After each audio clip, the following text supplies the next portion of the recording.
ka-journey! Ngayon, isi-share ko naman sa inyo ang aming recipe. Sweetie! It's too noisy. Yeah, it's gonna be noisy, otherwise I don't hear the enemy.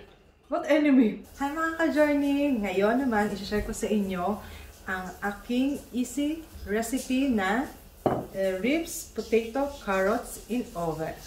Actually, isa to sa paborito ng aking jowa-sawa at for sure, matutuwa na naman siya kasi marami na naman siyang papangalin. So, ano ang ating mga kailangan? Of course, potato, onion, carrots. Depende kung gano'n karami nyo gusto ang carrots kasi ako lang nakakain ito. Ayaw ng aking jowa-sawa. So, yeah, kaya dalawa lang. At syempre, ang ribs. So, ngayon, magbabalat na tayo ng potato.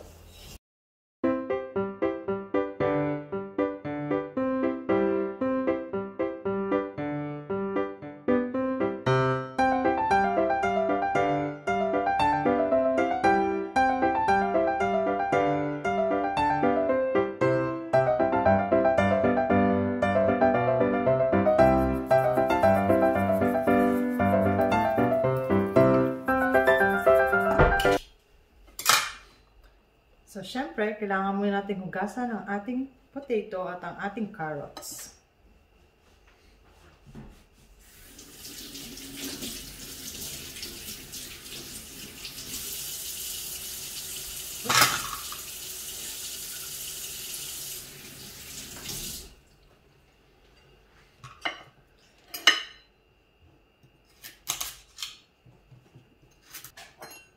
And then, hiwain lang natin to. So, yung ganitong hiwa. Kasi madali siya maluto. Tsaka, gusto ko lang. So, yan.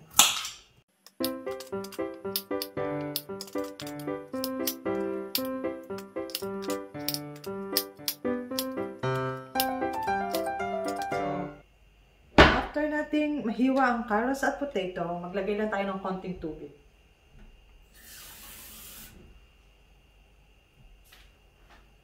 Para madali siyang lumambot at hindi siya manikit. Yeah, I think it's already okay.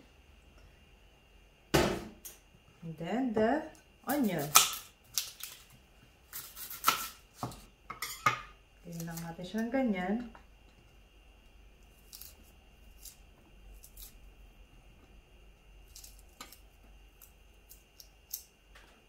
Yeah.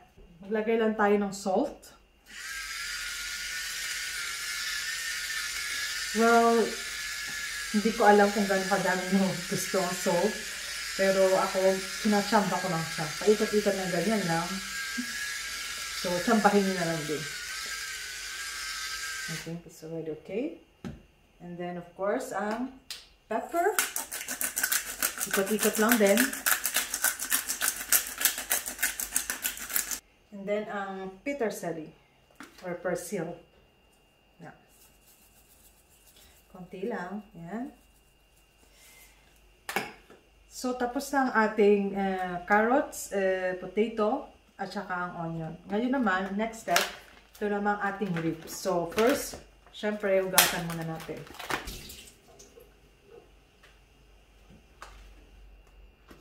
And then, hiwain natin siya. Ako kasi gusto ko yung medyo hinihiwa siya ng by piece kasi para madali siyang maluto. Like this. Ganito.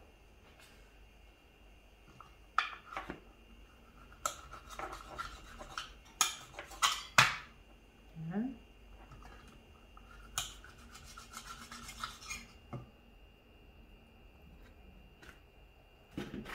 Medyo 2 pieces. Actually, ito, linis na siya. Kaso, ako, mas gusto ko yung hinugasan. Kasi ayoko nung may nakikita akong dugo. So, yun. Ayan. Sana magkasya sila.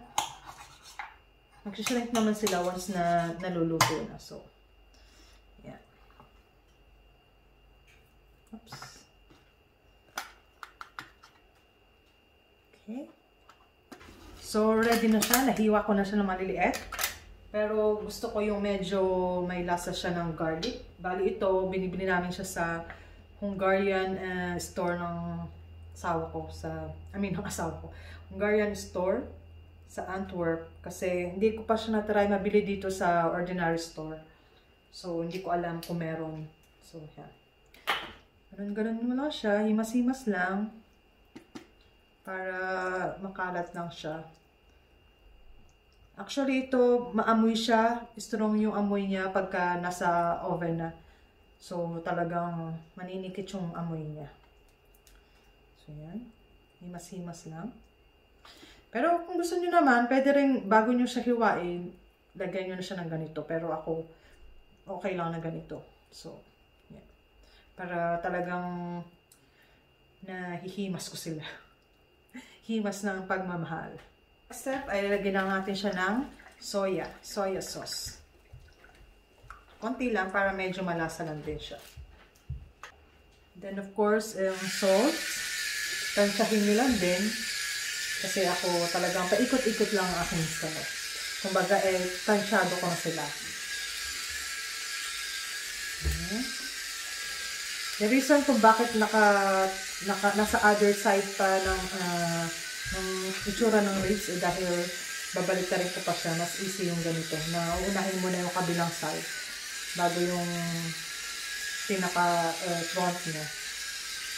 Pero pwede rin naman kung gusto nyo ganyan. Pwede rin. Pepper.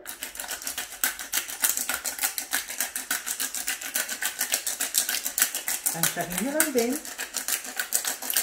And then ang ating thyme.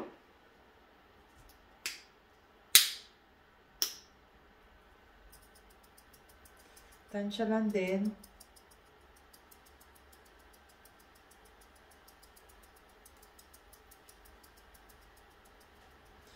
And ngayon, baliktarin na natin sila.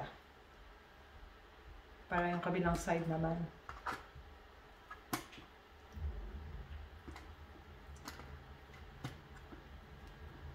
So, other side. Ang salt, tansyahin lang ulit natin. Siguro mga 5 ikot. Ayan. Tapos, pepper again.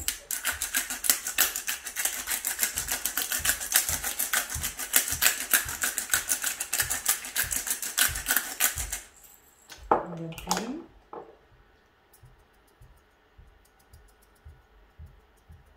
And we're almost done. That's it. Lagayin natin siya sa oven. Na-preheat ko na siya ng 200 degrees Celsius. So, normally, mga 1 hour bago siya maluto. And then, binabaliktad ko ulit siya ng mga another 15 minutes para yung kabilang side naman. So, lagayin natin sa oven.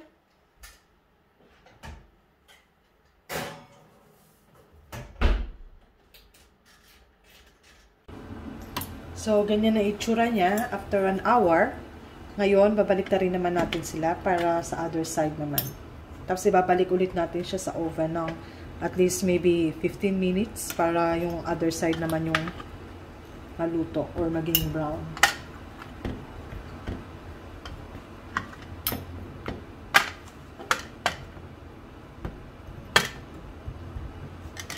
Okay? So, ibalik na natin sila sa oven.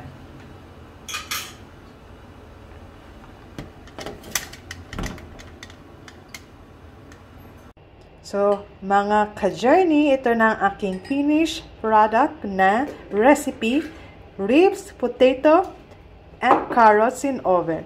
Actually, masarap din siya sausawan sa Mount Tommy. So, time to eat. Until next video!